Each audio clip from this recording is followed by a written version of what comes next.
The sound came just before dawn, a soft scratching against glass so gentle that Dr. Catherine Morrison almost thought she had imagined it.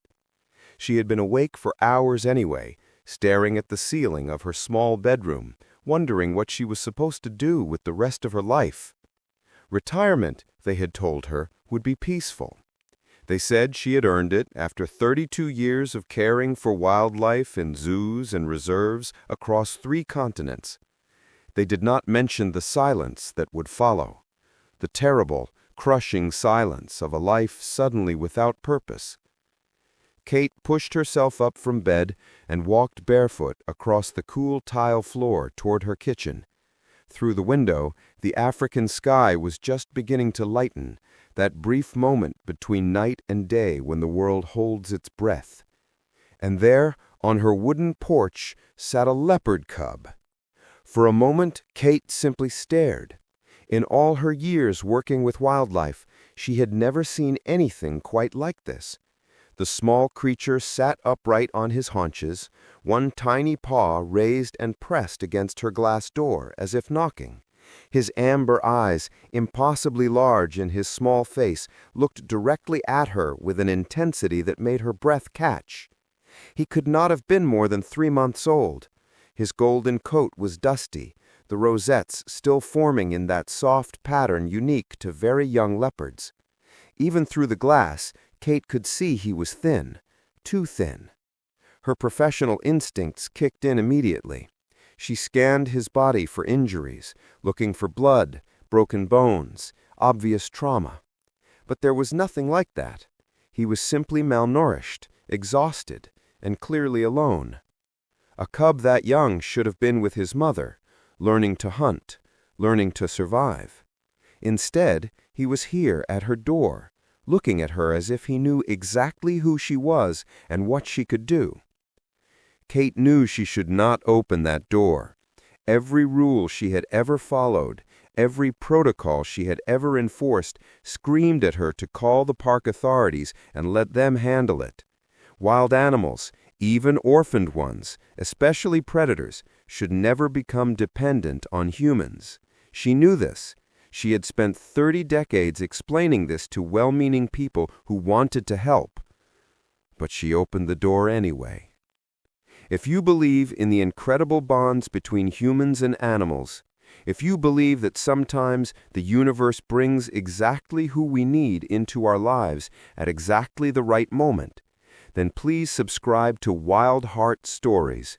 Every subscription helps us share more of these extraordinary true stories that remind us we are all connected in ways we are only beginning to understand.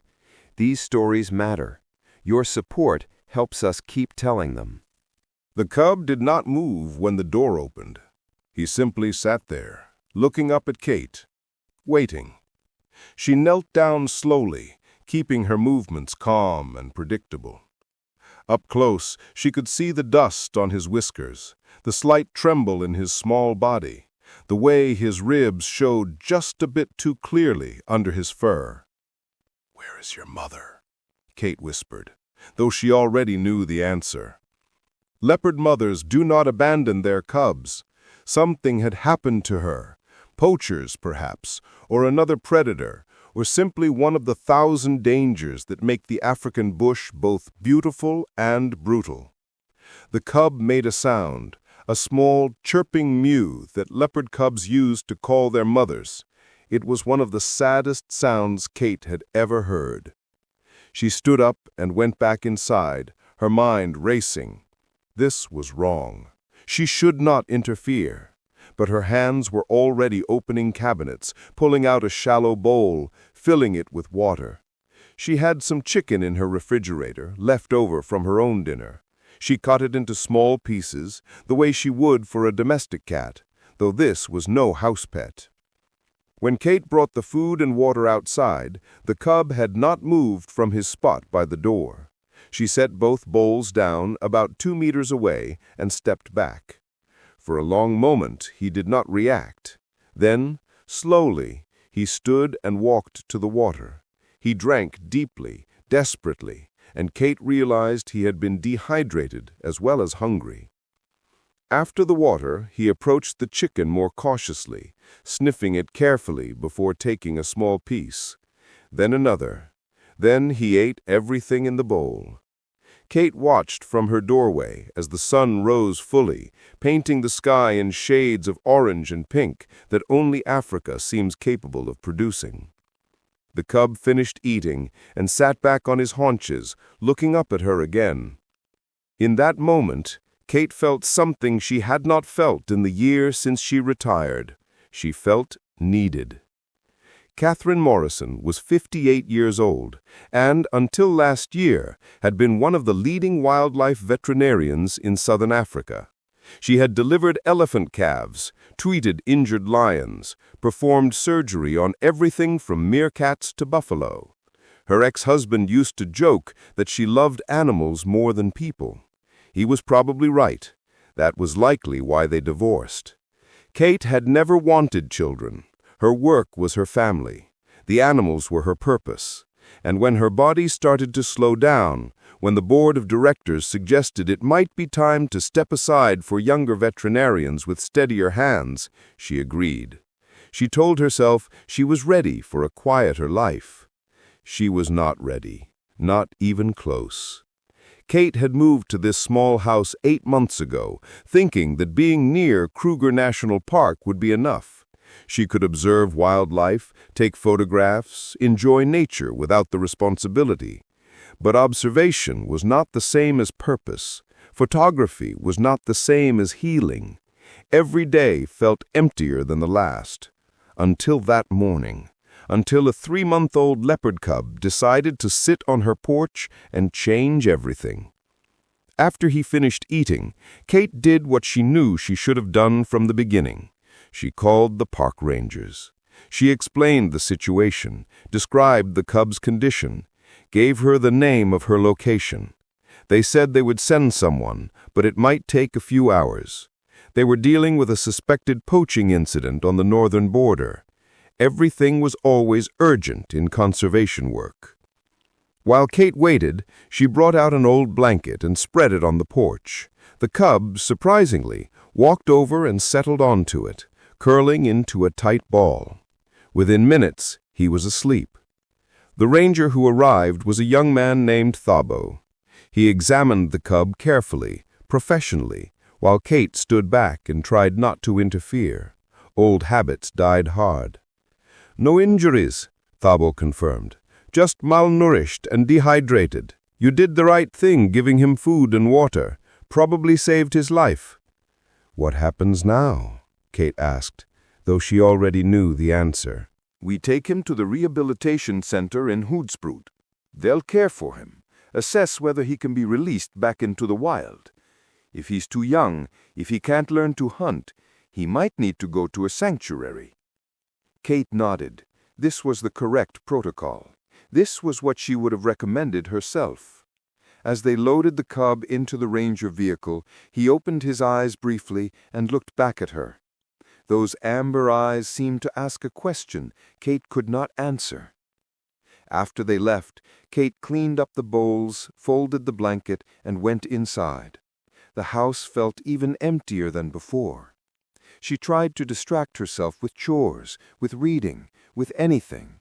But her mind kept returning to those amber eyes, that small chirping mew, the way he had trusted her enough to sleep on her porch. That night, Kate barely slept. She kept imagining the cub waking up in a strange place, surrounded by unfamiliar sounds and smells, wondering why the person who fed him had disappeared. She told herself she was being ridiculous, projecting human emotions onto a wild animal.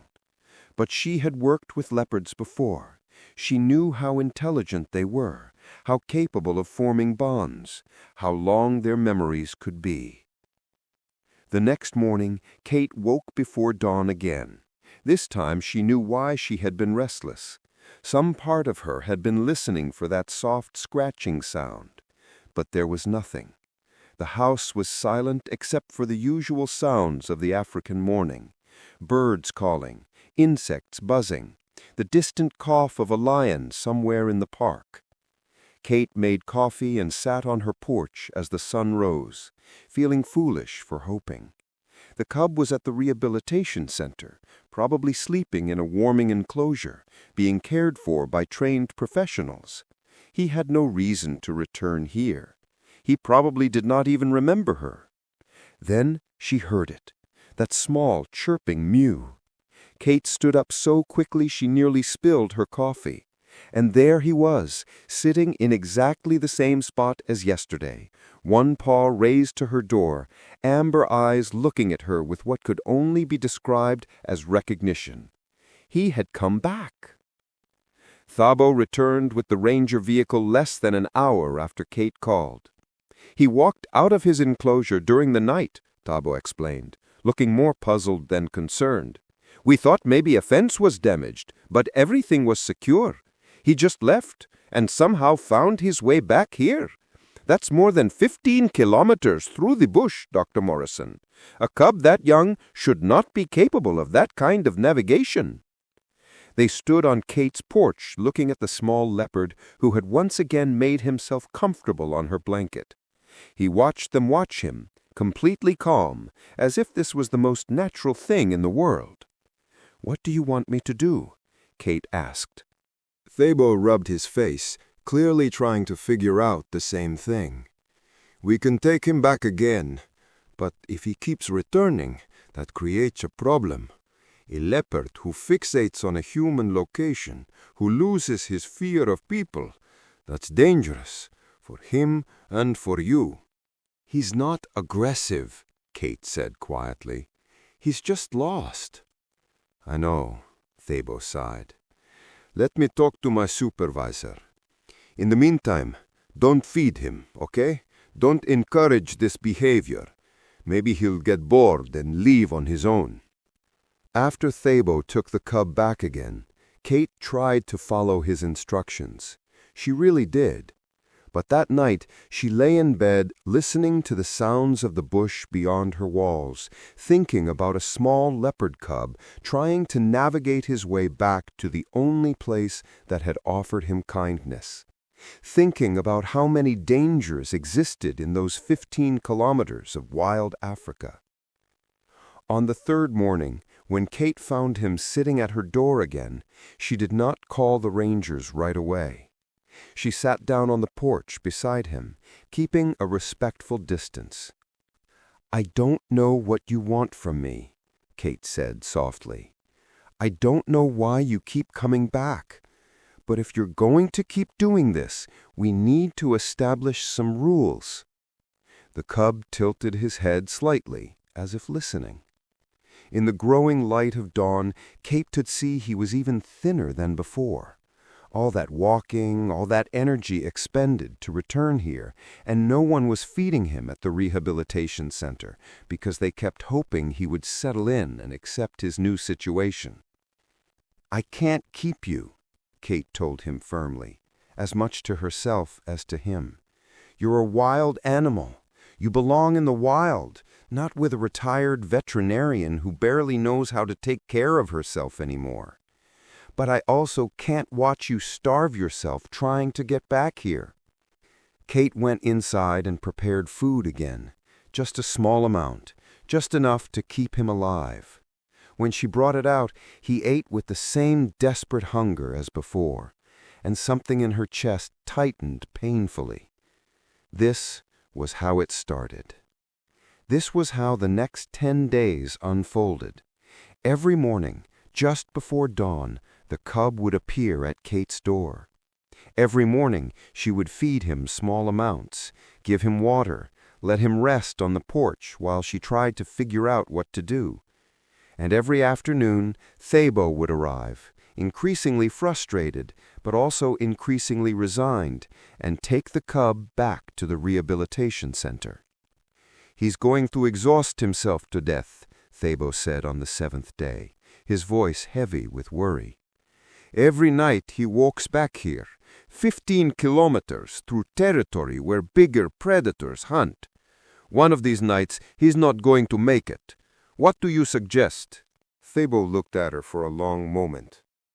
"I think you already know, Dr. Morrison. He's chosen you. I don't understand it, and it goes against every protocol we have, but this cub has decided you're his only chance at survival. The question is, what are you going to do about it?" That night, Kate sat on her porch long after sunset, watching the stars emerge in the enormous African sky. Her professional mind listed all the reasons this was wrong, all the ways this could end badly, all the rules she would be breaking. Her heart, that part of her she had tried to lock away when she retired, whispered something different. It whispered that maybe they were both orphans in their own way. Maybe they had both lost something essential and were trying to find their way back to it. Maybe the universe, in its strange wisdom, had brought them together because they needed each other. When dawn came on the 8th morning, Kate did not call the rangers when the cub appeared at her door. She opened it and let him inside her house for the first time. He walked in cautiously, sniffing everything, exploring with the careful curiosity of a very young predator. And when he finally settled on the cool tile floor of her kitchen, those amber eyes looking at her with complete trust, Kate made a decision that would change both their lives forever. She called Thabo. "I want to discuss a long-term solution," she said. "There has to be a way to do this right, a way that keeps him wild, but also keeps him alive." There was a long silence on the other end of the phone. Then Thabo said, "I'll talk to my supervisor. But Dr. Morrison, if we agree to this, you need to understand something. This isn't about keeping a pet.